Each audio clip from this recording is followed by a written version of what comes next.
I stood in perfect formation, the crisp dress uniform tight across my shoulders as our unit prepared for the deployment ceremony.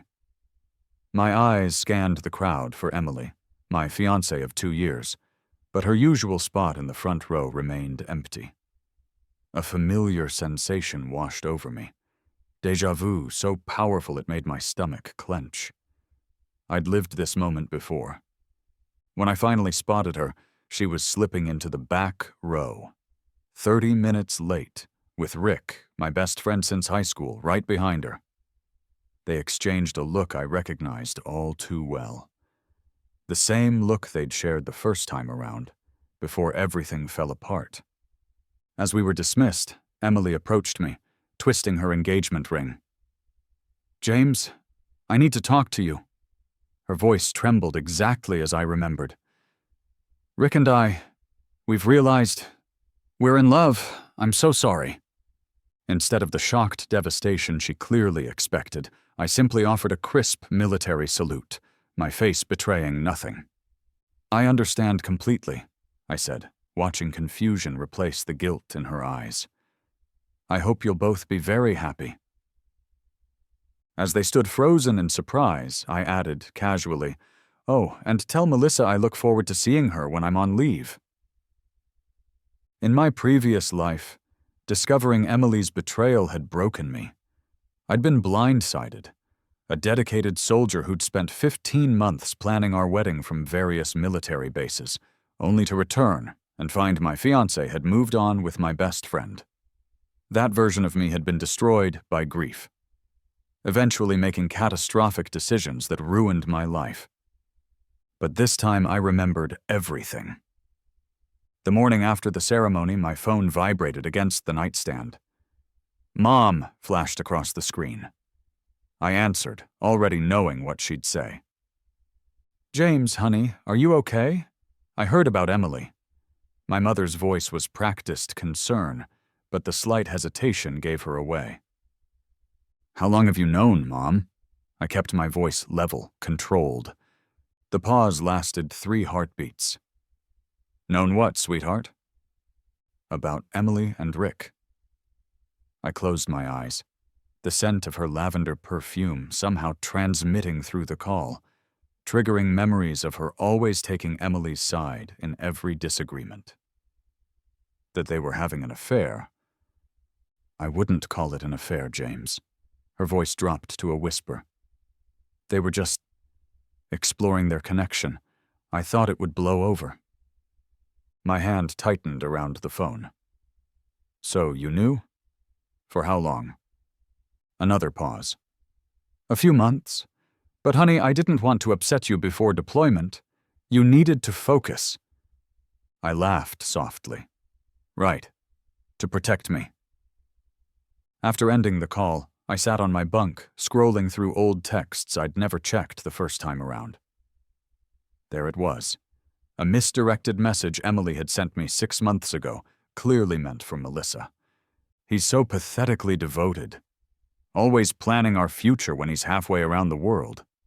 Rick says his military salary is a joke compared to what he makes." Am I terrible for wanting more? My thumb hovered over the message, the cold weight of the phone heavy in my sweaty palm. The barracks around me were quiet, but I could feel a burning sensation spreading through my chest. Not the sharp pain of fresh betrayal, but the dull, familiar ache of confirmed suspicions. Later that day, Captain Mercer called me into his office. The fluorescent lights buzzed overhead, casting harsh shadows across his concerned face. "Wilson, I wanted to check in. Heard about your situation." He shuffled papers on his desk, uncomfortably. "Damn shame what happened with your fiancée." I stood at parade rest. "Thank you for your concern, sir." He looked up, surprise flickering across his features. "You're taking it, well, life goes on, sir." "It does indeed." He hesitated. "Look, I feel somewhat responsible. I knew there were rumors, but I didn't think it was my place to—" "You knew too," I stated flatly. Not a question. The captain had the grace to look ashamed. "There was talk around town. My wife heard from her hairdresser who's friends with your mother. I'm sorry, son." Later that week, I met Mark at the only decent bar near base. We'd been friends since basic training, and in my previous life, I'd clung to his support after Emily left. This time, I watched him carefully as he ordered us beers, studied his face as he offered condolences. "Tough break about Emily, man." He slid a cold bottle toward me. "You holding up okay?" I took a slow sip, the bitter taste lingering. "Did you know?" His hesitation told me everything before he even spoke. I heard rumors, nothing concrete. "But you didn't tell me." Mark stared down at his beer. "What good would it have done? You were deploying, and honestly, the friend group was already awkward enough. Rick and Emily asked us not to say anything until they figured out how to tell you." "The friend group," I repeated. "So everyone knew except me." "Not everyone." He backpedaled, but his eyes darted away. Another lie. I nodded, understanding, the familiar pattern unfolding exactly as it had before. In my previous life, I'd forgiven Mark, desperate to keep at least one friend. I'd clung to anyone who showed me sympathy, never recognizing that their sympathy was tainted by complicity. This time would be different. 3 days later, I texted Melissa. "Could use a friendly face. Coffee at Larson's tomorrow?" Her reply was immediate. "Absolutely. Is 2 p.m. good?" Larson's coffee shop sat just off Main Street, its warm interior a welcome respite from the fall chill. The rich scent of cinnamon and coffee beans filled the air, reminding me of holiday gatherings with Emily's family, memories now tainted with the knowledge of their betrayal. As I pushed open the door, the small bell jingled, and I spotted Melissa already seated in a corner booth. She stood when she saw me, her expression a mixture of sympathy and uncertainty. Unlike Emily's carefully maintained blonde perfection, Melissa wore her dark hair in a practical bob, her makeup minimal. She'd always been the sensible sister, the one perpetually in Emily's shadow. "James," she said, stepping forward awkwardly before deciding on a quick hug. "I'm so sorry about everything." I returned the hug, noting how she pulled back quickly, nervous energy radiating from her. "Thanks for meeting me. I figured of all people you might actually tell me the truth." She winced, sliding back into the booth. "I wanted to tell you. Emily swore she would do it months ago before you deployed." I ordered black coffee from the hovering waitress, then turned my attention back to Melissa. "How long?" 8 months, she admitted, staring into her latte. "Started at Rick's Christmas party while you were at training." The information wasn't new to me, but I let surprise register on my face. In my previous life, I'd never asked these questions, too devastated to want details. "Everyone knew?" I kept my voice steady, curious. Melissa nodded miserably. "Your mom thought Emily was just getting cold feet about marrying military." She made air quotes with her fingers. She kept telling Emily it was natural to explore options before committing to such a difficult lifestyle. I sipped my coffee, letting the bitter liquid burn slightly. "And what did you think?" Her eyes met mine directly for the first time. "I thought it was wrong. I told her so. In my previous life, I'd never known this. I'd assumed Melissa had been complicit like everyone else. The revelation made me pause, reassessing her place in my plans. That evening, I ran into several guys from my unit at the local bar. As we shared beers and stories, the topic inevitably turned to my situation. "Man, if my girl did that, I'd lose my mind," Rodriguez said, shaking his head. "You're handling it like a robot. You in shock or something?" I shrugged, the motion casual and relaxed. "What's the point in falling apart? She made her choice. Life goes on." They exchanged glances, clearly expecting the emotional wreck I'd been in my previous life. Back then, I'd gotten drunk nightly, picked fights, nearly lost my position in the unit. This time, my calm acceptance confused everyone. "Seriously," I added, signaling for another round. "I just want her to be happy. If Rick makes her happy, so be it." Word of my admirable maturity spread quickly. When I visited the base administrative office the next day, the clerk handling my updated emergency contact forms mentioned it. "Heard you're being real decent about your ex," she said, sliding papers across the desk for my signature. "Not many guys would be so understanding." I signed the forms with a steady hand. No sense dwelling on the past. Meanwhile, I was orchestrating my first move. Emily had always kept in touch with Rick's ex-girlfriend, Amber, an odd friendship that had struck me as strange even in my previous life. This time, I understood it was Emily's way of keeping tabs on the competition. I still had Rick's login information for various accounts from when I'd helped him set them up years ago. A quick check confirmed he'd never changed his passwords. The same overconfidence that characterized everything about him. Late that night, in the quiet darkness of my barracks, the harsh blue light from my screen illuminated my face as I carefully drafted an email from Rick's account to Amber. Nothing overtly flirtatious, just friendly enough to seem innocent, with subtle undertones that could be interpreted as interest. I mentioned Emily was struggling with the military lifestyle, and that he valued Amber's perspective on relationships. Then I helped things along by texting Amber from my phone. "Weird question, but did Rick just email you?" When she confirmed, I added, "Probably nothing. Emily mentioned they've been having some issues. Forget I said anything." The seed was planted. 4 days later, our mutual friend Taylor was having a birthday celebration at the Rooftop, a bar downtown. I made sure to arrive early and engage Taylor in a conversation about inviting Amber to expand our social circle now that I'm single. By the time Emily and Rick arrived, Amber was comfortably situated near the bar. The venue's thumping music and flashing lights created the perfect atmosphere for my careful maneuvering. I watched from across the room as Rick recognized Amber, his surprise quickly replaced by his default, charming smile. 2 hours and several drinks later, I positioned myself near Emily as she watched Rick laughing with Amber by the bar, his hand occasionally touching her arm for emphasis. Emily's face was a storm of conflicting emotions. "Everything okay?" I asked, my concerned tone perfectly calibrated. She startled, not having noticed me approach. "Fine, just fine."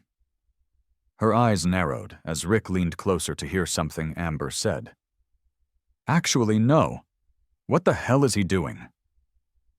"Talking to an old friend?" I offered innocently. It's nice they can be civil after their history. "History is exactly the problem," Emily muttered, then seemed to remember who she was talking to. "James, No explanation needed," I said gently. "You and I are done. Who you're with and what he does isn't my concern anymore." I moved away, leaving her staring after me in confusion. The party continued, and I maintained my distance, but I could see the evening deteriorating for Emily and Rick. They left separately, another small victory. The next morning my phone rang at 7 a.m. Emily's name flashed on the screen. In my previous life, I would have answered immediately, desperate for any contact.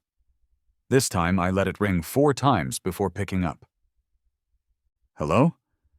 I kept my voice neutral, as if I hadn't checked who was calling. "James."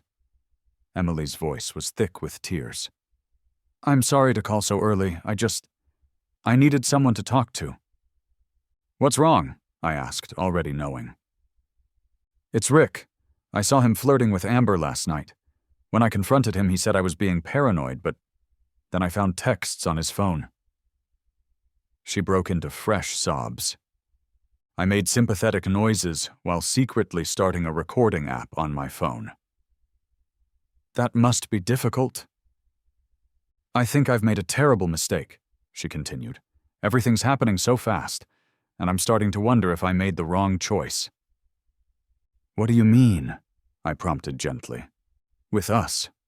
With leaving you. Her voice dropped to a whisper. You never would have treated me like this. My heart raced with vindication, but I kept my voice steady and sympathetic. Emily, you made the choice you felt was right at the time. That's all any of us can do. By the end of the call, I had exactly what I wanted. Emily admitting her doubts about Rick, her mistake in leaving me, and, most valuably, her complaints about Rick's controlling and flirtatious behavior, all recorded for future use. My first leave came 2 months later. The unit had been training at various domestic bases, preparing for our upcoming deployment. I returned to my hometown with a carefully crafted plan already in motion. I texted Melissa the day I arrived. Back in town for 2 weeks. Dinner tomorrow? We met at Riverfront Park, a casual outdoor setting where several food trucks offered various options. The autumn air was crisp, fallen leaves crunching beneath our feet as we walked along the water with our food. How's the army treating you? She asked, picking at her tacos. It's the armored division of the army, I corrected with a smile. And it's good. Keeps me focused. Something about Melissa had changed since our coffee shop meeting. She seemed more confident, less like she was walking in her sister's shadow. She'd let her dark hair grow out, and her laughter at my stories of military mishaps came easily, sending an unexpected warmth through me. I never pictured you as a soldier, she admitted as we found a bench overlooking the river. In high school, you were so quiet, always reading in the corner while Emily was the center of attention. People change, I said simply. Sometimes circumstances force you to become someone new. She studied my face. You have changed. There's something different about you now. I smiled enigmatically. Life experience. We spent hours talking, far longer than I'd planned. By the time I walked her to her car, I was genuinely enjoying her company, a complication I hadn't anticipated. Before we parted, I asked if she'd take a photo together to show the guys back at base what a real date with a beautiful woman looks like.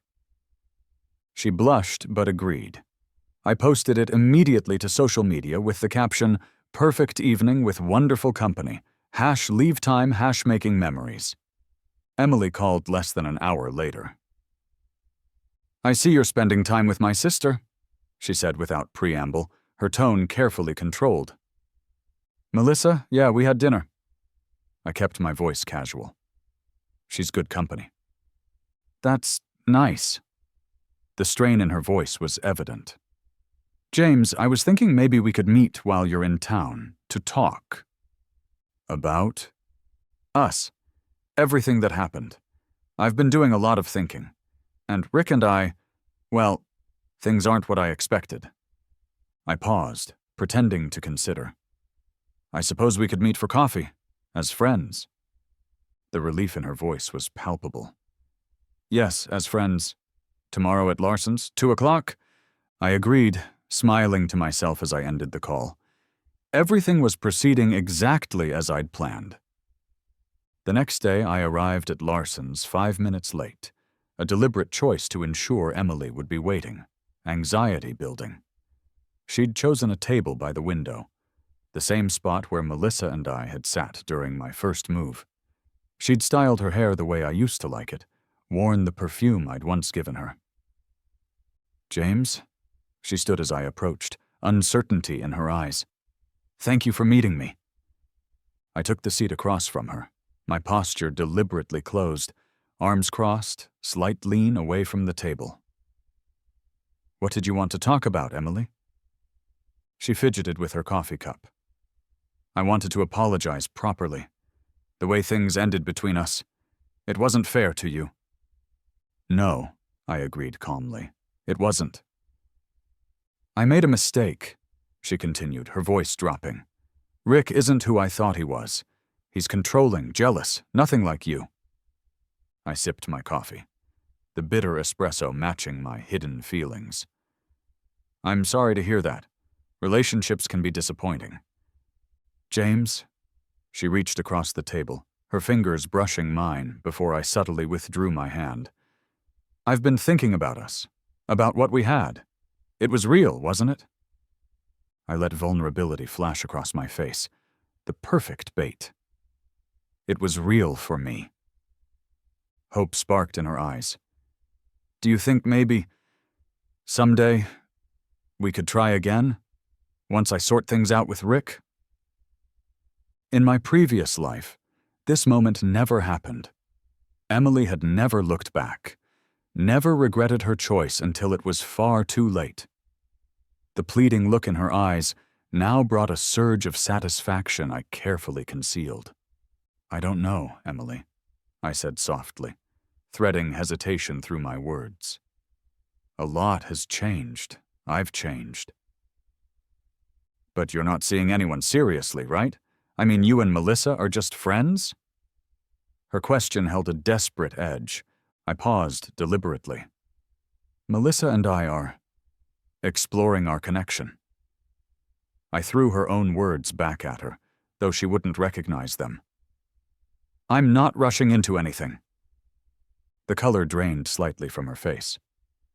Melissa, but she's not your type. Maybe my type has changed, I suggested mildly. She's been very supportive.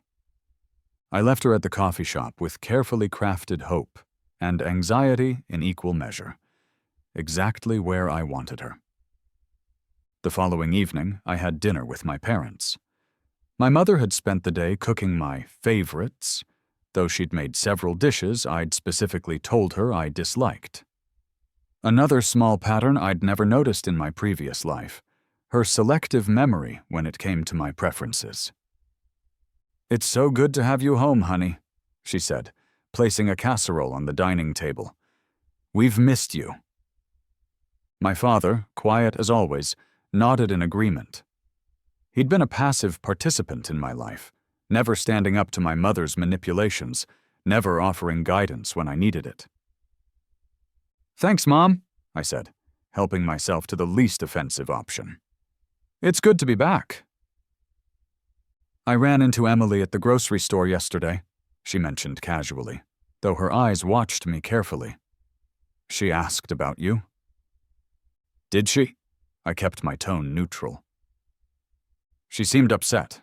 I think she's having second thoughts about her decision. Mom placed her hand on mine. People make mistakes, James. Sometimes they deserve second chances. I set down my fork, meeting her gaze directly. Like the mistake you made when you encouraged her to explore her options with Rick? The dining room fell silent. My father's head snapped up from his plate. What are you talking about? He asked, looking between us. Nothing, my mother said quickly. James is confused. I'm not confused at all, I replied calmly. Mom knew about Emily and Rick for months before they told me. She thought Emily should explore her options before committing to a military spouse. My father's expression darkened. Diana, is that true? I was trying to help, she defended, her voice rising. Military marriages are difficult. I didn't want either of them rushing into something they'd regret. So you encouraged my fiancé to cheat on me, I stated flatly. I never used those words, she protested. I simply suggested she be certain before committing her life to your choice of career. The clatter of silverware against plates punctuated the uncomfortable silence that followed. My father stared at his food, jaw working silently. My mother dabbed at her eyes with her napkin, the beginning of tears she could summon at will. It's fine, I said finally, resuming eating. What's done is done. My apparent forgiveness visibly relieved my mother, though my father remained tense throughout the meal. As I helped clear the table afterward, I made sure to have a moment alone with him. I'm sorry you found out this way, Dad, I said quietly. But I thought you should know. He nodded, his expression troubled. Your mother means well, but sometimes she crosses lines. He hesitated. Has she done this kind of thing before? I paused, as if considering. You might want to ask her about the college fund she told me you'd withdrawn for a boat down payment. His head snapped up. What? I left the thought dangling, returning to the dining room where my mother was serving dessert. The seed was planted. 3 days later, I mailed an envelope to my family home, addressed to my father. Inside were printouts of emails between my mother and her sister discussing how she'd redirected money from my college fund to her secret account for emergencies. The emails were dated years ago, but I'd saved copies. Another thing I'd discovered too late in my previous life. That night, as I drove away from the mailbox, the dashboard lights illuminated my determined expression in the rearview mirror. I felt no remorse, only a sense of pieces falling into place. 2 days later, my mother called, her voice breaking through sobs. "James, your father is threatening to leave me," she cried, the static of the phone line mixing with her heaving breaths. "He found some old emails, says I've been lying for years about money, about everything. You have to help me fix this." "That sounds serious," I replied, injecting concern into my voice while feeling nothing. "What do you need me to do?" "Talk to him. Tell him people make mistakes. Tell him you forgive me for the Emily situation, that family stands by family." "I'll see what I can do," I promised emptily, knowing I would do nothing. "Thank you, honey," she said, relief audible in her voice. "I knew I could count on you. You've always been my sweet boy." As I ended the call, I wondered if she'd ever seen me clearly at all. My next leave came 6 months later. Melissa and I had been in regular communication throughout my deployment. Texts, video calls, care packages. What had started as a strategic move in my revenge plan had evolved into something I hadn't anticipated. Genuine affection. We spent my first evening back walking along the beach, the setting sun casting everything in warm, golden light. When I dropped to one knee on the wet sand, the small diamond ring catching the dying rays, her shock seemed genuine. "James, are you serious?" Her voice trembled, hands covering her mouth. "Completely," I answered, surprising myself with how much I meant it. "Melissa, will you marry me?" Tears spilled down her cheeks as she nodded, unable to speak at first. When I slid the ring onto her finger, it caught the sunset light, her tears of joy reflecting the orange glow. "Yes," she finally managed. "Yes, I will." The kiss we shared felt nothing like the calculated move this was supposed to be. Something had shifted, complicating my carefully constructed plan in ways I hadn't expected. Emily called less than 2 hours after Melissa posted the engagement photo online. Her ringtone sliced through the quiet evening Melissa and I were spending at my apartment. "You're engaged to my sister?" Emily's voice was tight with barely controlled rage. "Are you serious right now?" "Hello to you too, Emily," I replied calmly. "Yes, I asked Melissa to marry me, and she said yes." "This is obviously some twisted revenge plot," she hissed. "You don't love her. You're using her to get back at me." The accusation hit uncomfortably close to the truth. At least, the truth as it had been when I'd first set this plan in motion.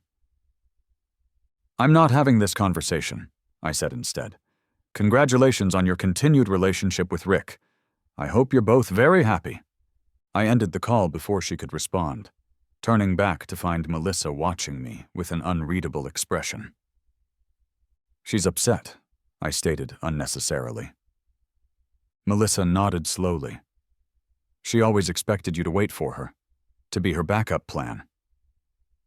The insight surprised me. "Were you aware of that?" "Emily's always kept her options open," Melissa said with a shrug. "It's what our mother taught us. What she never counted on was me having options too." She stepped forward, her arms circling my waist as she looked up at me. This isn't about her, is it? Us, I mean. For a moment I considered the question honestly. What had started as calculated revenge had become something else, something real. No, I said finally. It's not about her. 2 days later, I arranged to meet Rick at the Warehouse, an upscale bar downtown. His surprise at my invitation was evident in his cautious greeting. James, he said, extending his hand as he approached the table I'd secured in the corner. Wasn't expecting to hear from you. I shook his hand firmly. Thought it was time to clear the air. We were friends for too long to let a woman come between us permanently. The dark wood and leather seats felt cool against my arms as I signaled for drinks. Rick visibly relaxed as I maintained a casual, friendly demeanor, discussing sports and mutual acquaintances as if the past year had never happened. Congratulations on your engagement, he offered eventually, the words clearly difficult for him. Melissa seems nice? She is, I agreed, taking a slow sip of whiskey, the smoky flavor burning pleasantly. The right one was under my nose all along, I guess. Rick shifted uncomfortably. Look, man, about Emily and me. I never meant for things to happen that way. Ancient history, I waved dismissively. How are things with you two anyway? Still going strong? His hesitation was barely perceptible, but I caught it. Yeah, we're good. Great, actually. I nodded thoughtfully. Glad to hear it. Though I did run into Amber last week, and she mentioned something interesting. His posture stiffened slightly. Oh? She said Emily reached out to her, wanted to compare notes about you. I leaned forward, lowering my voice conspiratorially. Between us, I think Emily might have trust issues. Can't imagine why. Emily and I are fine, he insisted, but doubt had crept into his expression. She's just high maintenance sometimes. She always was, I agreed. Remember that time in college when she thought that bartender was flirting with you? She keyed his car? Rick's eyes widened slightly. She did what? You didn't know? I asked innocently. She told me about it later, laughed about how the guy never suspected her. I paused deliberately. Emily's always been passionate. It's what makes her exciting, right? Damn. Throughout the evening, I carefully planted seeds of doubt about Emily's faithfulness, stability, and trustworthiness. By the time we parted ways, Rick was visibly troubled, the seeds taking root exactly as I'd planned. The following Sunday, I attended a family dinner at my parents' house, the first since their marital problems had begun. My mother had called repeatedly, begging me to come and help fix things. I'd finally agreed, curious to see the fallout of my machinations. The atmosphere was tense from the moment I arrived. My father offered a stiff greeting, while my mother fluttered about nervously, putting final touches on the meal. The scent of her signature casserole, slightly burned, filled the house. I'm so glad you came, honey, she said, hugging me too tightly. Your father and I have missed you. My father's grunt from the living room suggested otherwise. Throughout dinner, my mother maintained a stream of forced cheerfulness, asking about my deployment, my engagement, anything to fill the uncomfortable silence. My father ate methodically, barely contributing to the conversation. As my mother served dessert, she touched my arm gently. James has always been so forgiving, hasn't he, Robert? Such a kind heart. My father set down his fork with deliberate care. Is that what we're doing? Using James to smooth things over? I don't know what you mean, my mother protested, but her eyes darted nervously. I found more than just the emails about the money, Diana, my father said quietly. I found your messages to Emily's mother about encouraging the affair. I found the letter you wrote to James's commanding officer. I straightened in my chair. This was new information, something I hadn't known even in my previous life. What letter? My father looked at me grimly. Your mother wrote to Captain Mercer before your last deployment, suggesting you weren't mentally stable enough for service due to your relationship issues. Tried to get you held back. The revelation struck me like a physical blow. In my previous life, I'd been passed over for a key assignment shortly after Emily left. A career-damaging setback I'd attributed to bad luck or poor performance. You did what? I turned to my mother, genuine shock replacing my calculated reactions. I was trying to protect you, she insisted, tears welling in her eyes. The military is so dangerous and with your heart broken. You had no right, I said, my voice low and dangerous. No right at all. I'm your mother. I know what's best for you. Her tone shifted, hardening slightly. You've always been too soft, too easily hurt. I was trying to shield you. By sabotaging my career? By encouraging my fiancée to cheat? I stood, pushing back from the table. That's not protection, Mom. That's control. My father nodded slowly, as if pieces were falling into place for him as well. She's been doing this your whole life, son. I just never saw it clearly before.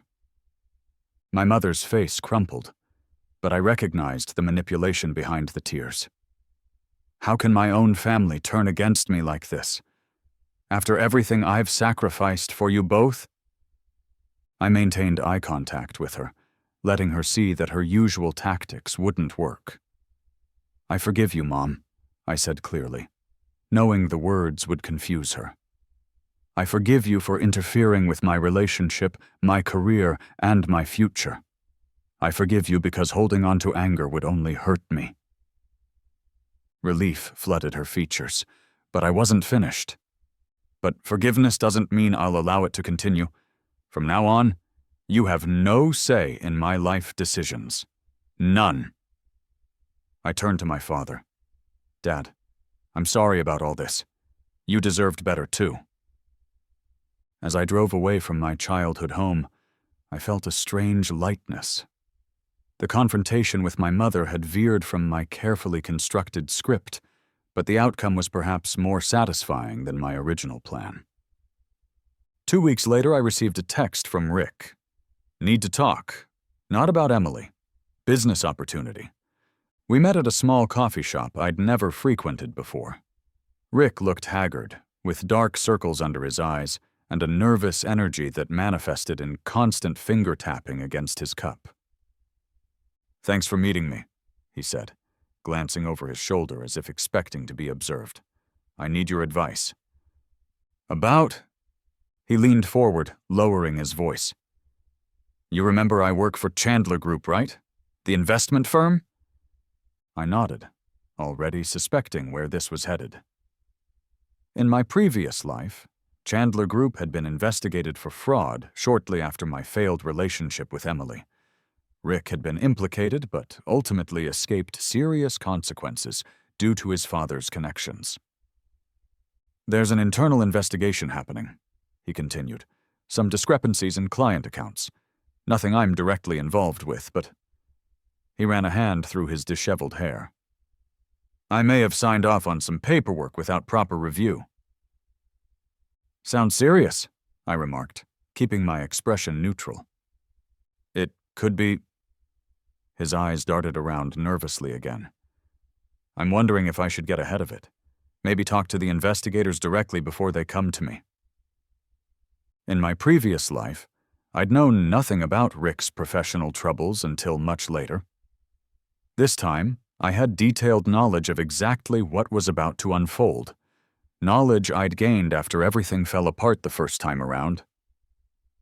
If you're not directly involved, being transparent seems wise, I offered carefully. Unless there's more you're not telling me. His expression confirmed my suspicion. It's complicated. My supervisor had me sign some documents. I didn't really read everything. I nodded thoughtfully, then casually asked, "Who was overseeing those accounts? Anyone I might know from school?" "Marcus Whitfield," Rick replied without thinking. "Senior Portfolio Manager." I filed away the name, though I already knew it well. "Look, Rick, I appreciate you trusting me with this, but I'm not a financial advisor or a lawyer. Whatever you decide, make sure you protect yourself." As we parted ways, I made a mental note to send an anonymous tip to the SEC investigator I knew would soon be assigned to the Chandler Group case. Last time, Marcus Whitfield had escaped scrutiny by destroying key evidence. This time I'd make sure that evidence was discovered. 3 days later, I anonymously forwarded documentation of Rick's involvement to Emily, using a temporary email account and disguising my writing style.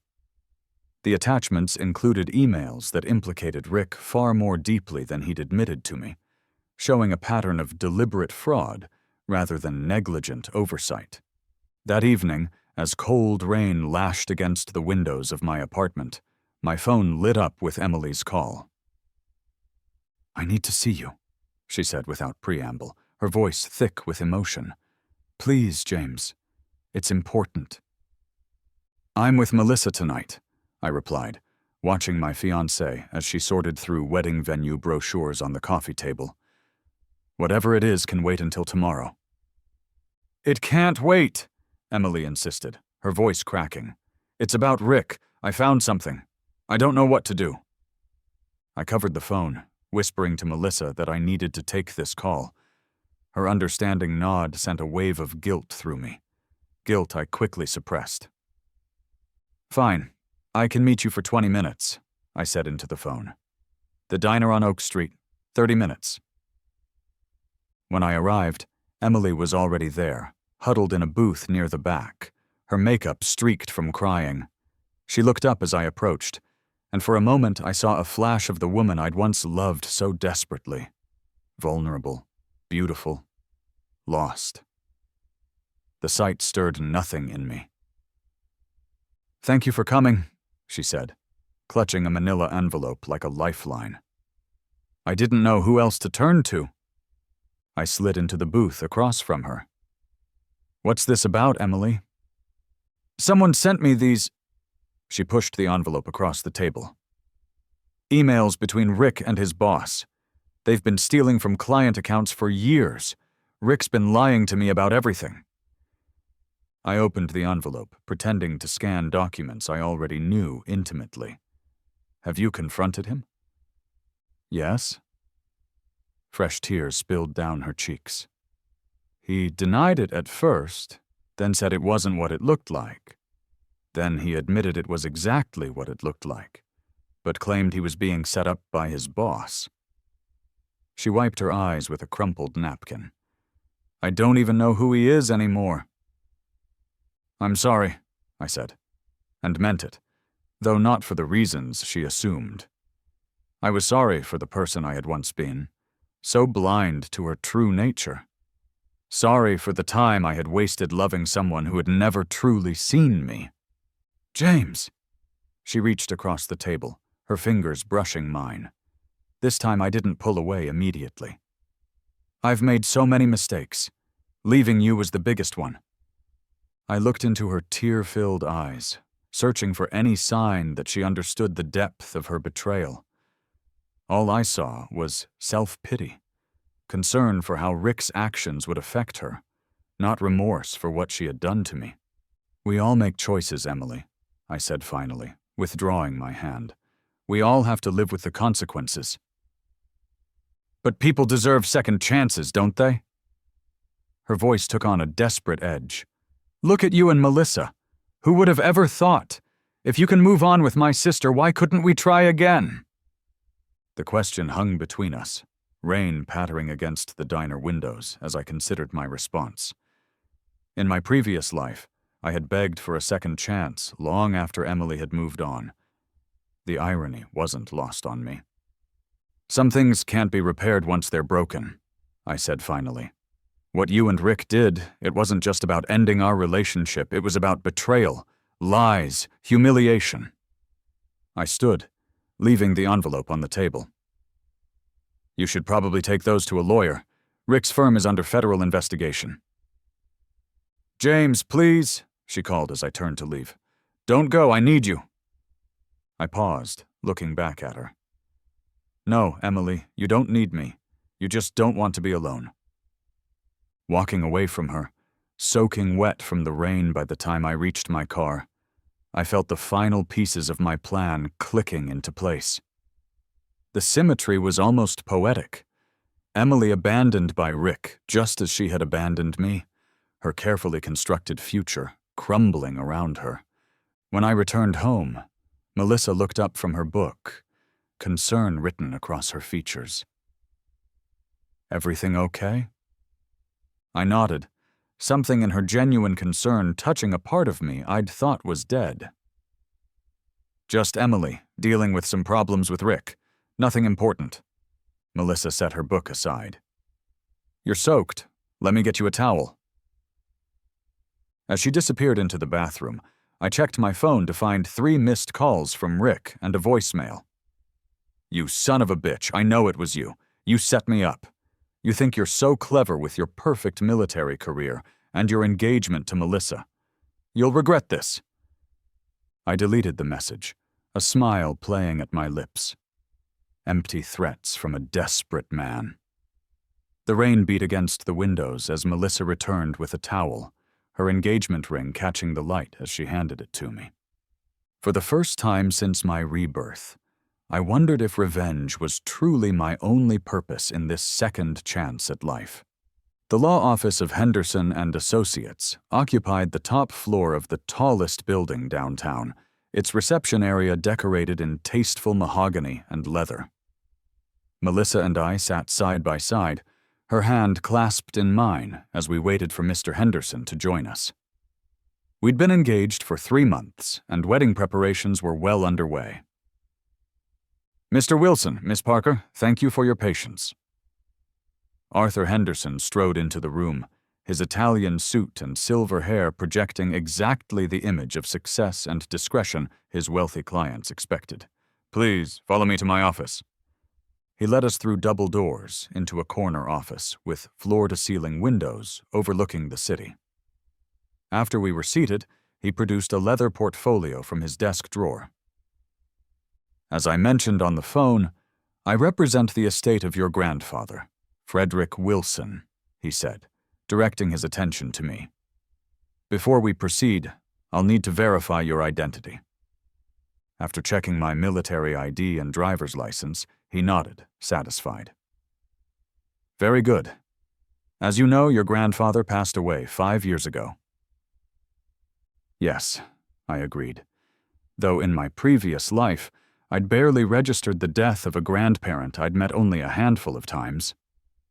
My mother had dismissed him as the eccentric recluse of the family, minimizing his importance in our lives. What you may not know is that Frederick was a silent investor in several military technology companies, Henderson continued. Quite a successful one, in fact. Melissa squeezed my hand as Henderson opened the portfolio, revealing a document with numbers that made her gasp softly. Your grandfather left a conditional inheritance, the lawyer explained. The bulk of his estate was placed in trust for, and I quote, my grandson James Wilson, should he honor the family tradition of military service for a minimum of 5 years. The startling number on the attorney's paperwork made my hands tremble momentarily. $32 million, plus controlling interest in 2 defense technology companies. A fortune I'd never known existed in my previous life. I don't understand, I said, though I understood perfectly. Why am I only hearing about this now? I've been in service for nearly 4 years. Henderson nodded. The terms specified that you should not be informed until your 4th year of service was completed. Your grandfather was quite specific. He wanted your commitment to be genuine, not motivated by financial gain. This is overwhelming, Melissa murmured, her eyes wide as she stared at the figures. Indeed, Henderson agreed. Mr. Wilson is now one of the wealthiest individuals in the state. The official transfer of assets can begin immediately, though some aspects will remain in trust until you complete your 5th year of service.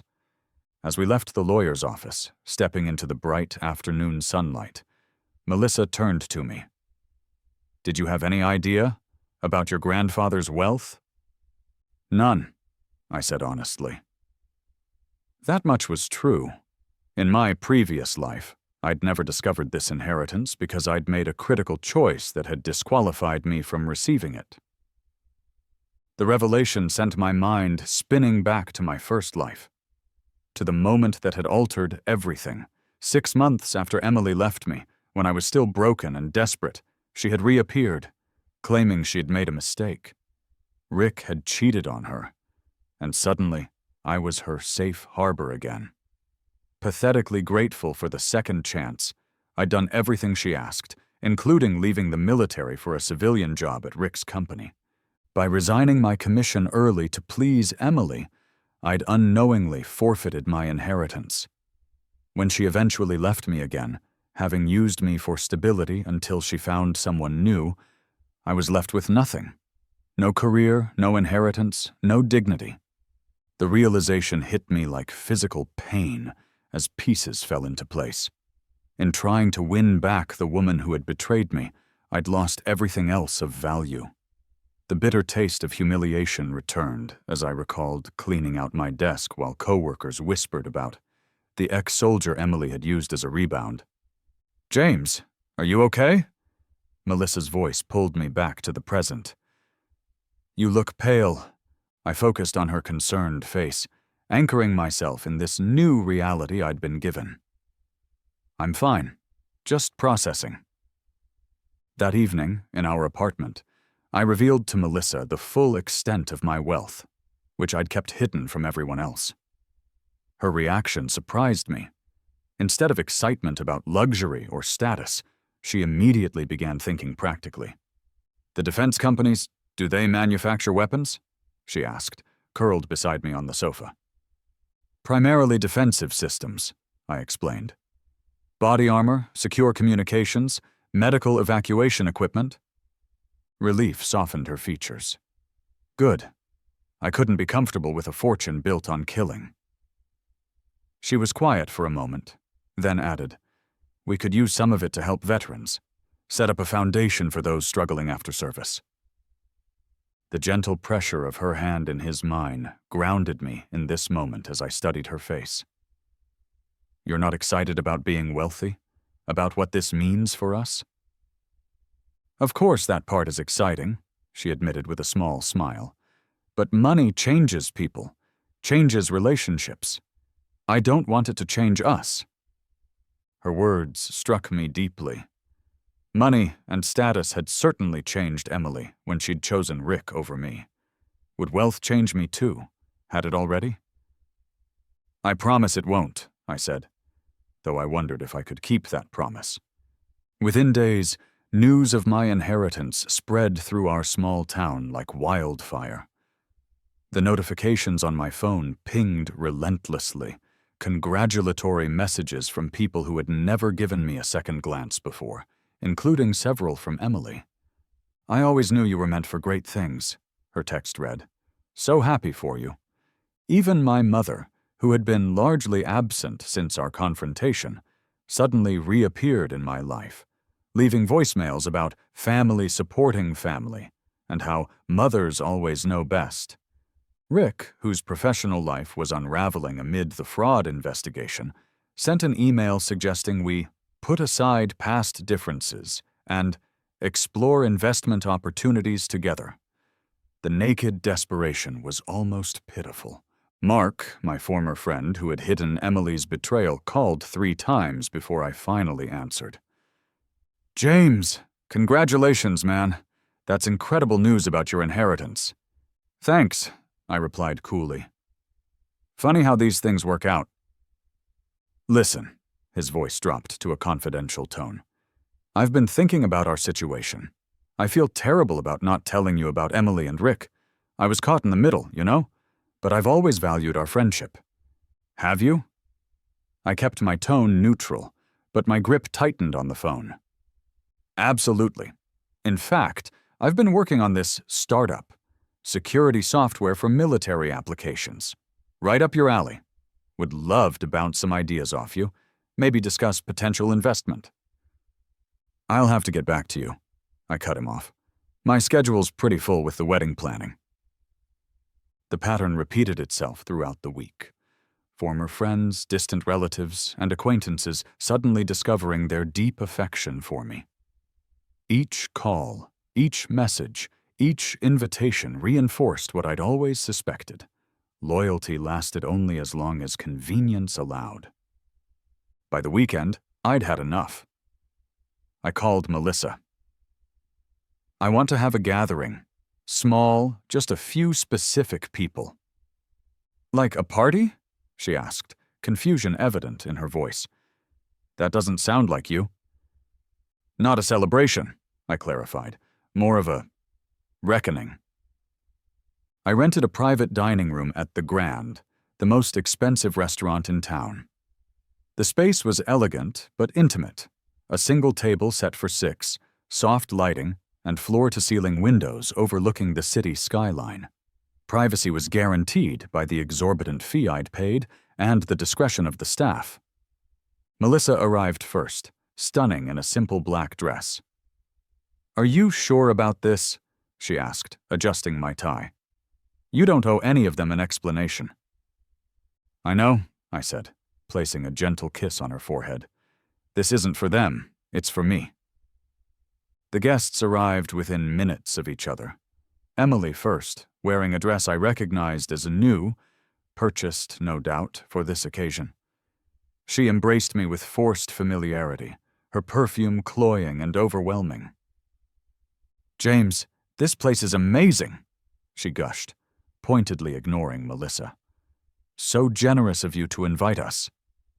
Rick appeared next, his usual confidence noticeably diminished by recent events. His designer suit hung loosely on his frame, suggesting weight lost to stress. He shook my hand with a strained smile, eyeing the room as if assessing its value. My mother entered with calculated hesitation, her perfume making me nauseous as she clasped my arm. "Darling, what a lovely surprise. Your father sends his regrets. He wasn't feeling well?" I knew the truth. My father had refused to participate in what he recognized as my mother's attempt to reinsert herself into my life. Mark arrived last, bearing an expensive bottle of scotch as a gift. "For the man of the hour," he announced with a too-wide smile as we took our seats. The tension in the room was palpable. These people had little in common beyond their connection to me and their recent interest in my newfound wealth. The air felt thick and hard to breathe as they all watched me cautiously. "Thank you all for coming," I began once wine had been poured. "I'm sure you're wondering why I've gathered you here." "To celebrate your good fortune, I assume," my mother suggested, raising her glass. "A blessing well-deserved." I smiled thinly.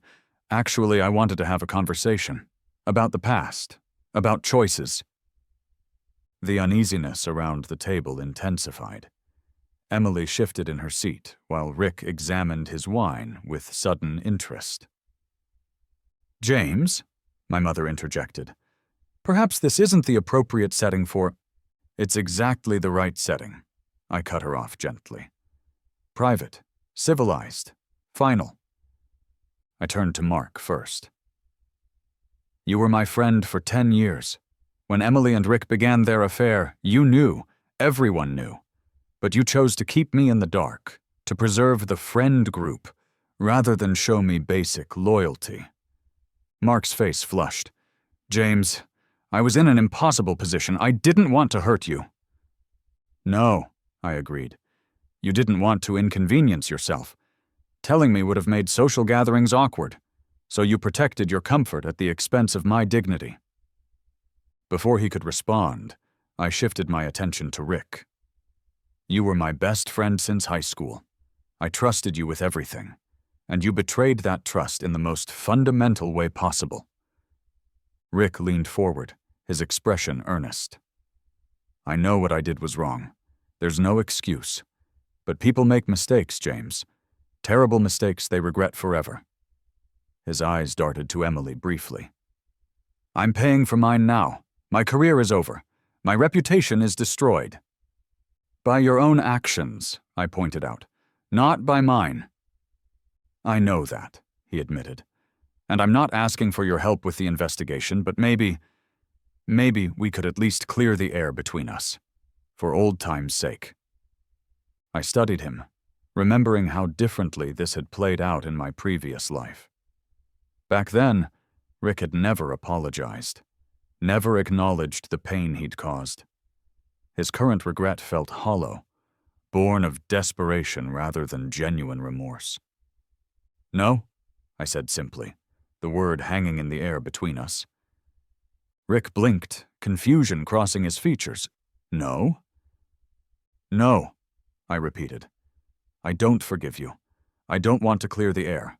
I don't want anything from you, and I have nothing to offer you. The finality in my tone silenced him completely. I turned to my mother next. Mom, I began, watching her immediately soften at the term of endearment. Throughout my life, you've manipulated situations to control my choices. You encouraged Emily to cheat because you didn't approve of my military career. You wrote to my commanding officer trying to derail my service. You lied about my college fund. James, I was protecting you, she insisted, tears welling in her eyes. Everything I did was out of love. Mothers make mistakes, too. They do, I agreed. And I understand that your actions came from your own fears and insecurities. But understanding isn't the same as accepting. What are you saying? Her voice trembled slightly. I'm saying that while I forgive you, for my own peace, I don't want you in my life anymore. The color drained from her face. You can't mean that. I'm your mother. Yes, you are, I acknowledged. But that title doesn't grant unlimited license to harm me. Finally, I turned to Emily, who had been watching the exchanges with increasing discomfort. The glittering tears on her cheeks no longer moved me as they once would have. Emily, I said her name softly, almost gently. You're here because you regret your choices. Not because you hurt me, but because Rick turned out to be a disappointment. Because your life didn't go as planned. That's not true, she protested, though her eyes betrayed her. I made a terrible mistake leaving you. I've never stopped caring about you. You cared enough to mock me to your sister, to laugh about my military salary, to look me in the eye and lie for months while sleeping with my best friend. Her tears flowed freely now. I was confused, James, scared of committing to a military life, but seeing you now, how you've grown, what you've accomplished, I realize what I threw away. What you threw away, I repeated, was a man who loved you completely, who would have done anything for you. I paused, the weight of my next words heavy in my chest. Including leaving the military. She looked up sharply. What? In another life, I said carefully, I might have abandoned my service for you, given up everything to prove my love, and in doing so, I would have lost this inheritance, this fortune you're now so interested in. That's not fair, she whispered. This isn't about money. Isn't it? I asked quietly. Would you be here if I were still just a soldier with a modest salary? Her silence was answer enough. I stood, Melissa rising beside me. I invited you all here to say one thing. No. They stared at me, confusion evident on their faces. No, to your attempts at reconciliation. No to your business proposals. No to your expressions of regret now that I have something you want. I took Melissa's hand in mine. You all made your choices when you thought I had nothing valuable to offer. I'm making mine now. James, please. Emily reached for my arm as we moved to leave. We have history. You can't just throw that away. I looked down at her hand on my sleeve, then back to her face. History is exactly why I'm saying no, Emily, not in spite of it. As Melissa and I walked out of the restaurant, leaving them sitting in stunned silence, I felt the final weight lift from my shoulders. The revenge I'd so carefully orchestrated was complete, but it had transformed into something I hadn't anticipated. Liberation. 1 year later, I stood barefoot on a private beach, the warm, golden light of sunset washing over the shoreline. The gentle waves lapped at the sand, their rhythmic sound creating a perfect backdrop for contemplation. Behind me stood our beach house, not ostentatious, but comfortable and secluded, exactly what Melissa and I had wanted. My military service had officially ended 3 months earlier. I'd completed my 5 years, fulfilling my grandfather's condition and my own commitment. The transition to civilian life had been smoother than I'd anticipated, largely because I had purpose beyond just existing. The Veterans Hope Foundation now occupied most of my time, a rapidly growing organization providing mental health services, housing assistance, and employment opportunities for former service members. Using my inheritance, we'd established facilities in 5 states, with plans for nationwide expansion. The fresh ocean breeze filled my lungs as I reviewed architectural plans for the Foundation's newest project, a rehabilitation center for veterans with PTSD. The work was fulfilling in a way I'd never experienced before my rebirth. "There you are." Melissa's voice came from behind me. She approached with a glass of lemonade, her sundress billowing slightly in the breeze. "Just enjoying the view," I said, accepting the drink. "How are you feeling today?" She placed a hand on her slightly rounded belly, her face glowing in the dying light. "Better. The morning sickness seems to be easing up." The news of her pregnancy 2 months ago had been unexpected but welcome. The child growing inside her represented something I'd never thought possible in my previous life, a future untainted by betrayal and bitterness. "Have you heard from anyone?" she asked, settling beside me on the sand. "Since the wedding?" Our wedding had been small but perfect. Close friends, Melissa's father, my father, and a handful of my military buddies. Conspicuously absent were Emily, Rick, my mother, and Mark. None had been invited. "My father calls weekly," I replied. "He's doing well seeing someone new, apparently." "And the others?" I shook my head. "Nothing direct. Rick took a plea deal in the fraud case. 5 years probation, hefty fines. Last I heard, Emily moved to Chicago after they broke up." "Do you ever wonder if we were too harsh?" Melissa asked, her head resting against my shoulder. "Cutting them out completely?" I considered the question seriously. "Sometimes, but then I remember it wasn't about punishment. It was about protecting our peace." She nodded thoughtfully. "I get that. Still, forgiveness can be healing." "I have forgiven them," I said honestly. "I just don't want them in our lives." As the stars began to appear above the ocean, I reflected on how differently everything had unfolded in this second chance. My rebirth had given me the opportunity to avoid the mistakes of my previous life, to recognize the manipulation and betrayal before it destroyed me again. But somewhere along the way, my focus had shifted from revenge to reconstruction, building something meaningful rather than dismantling what had hurt me. The sweetest revelation was that true power came not from making others suffer, but from choosing my own path, regardless of their actions. Melissa's hand found mine in the growing darkness. "What are you thinking about? You've got that faraway look." "Just that sometimes you have to lose everything to find what you really need," I answered, squeezing her fingers gently. The final rays of sunlight disappeared below the horizon as we sat in comfortable silence, Melissa's head on my shoulder. In my previous life, I had been defined by what was done to me, by betrayal and abandonment.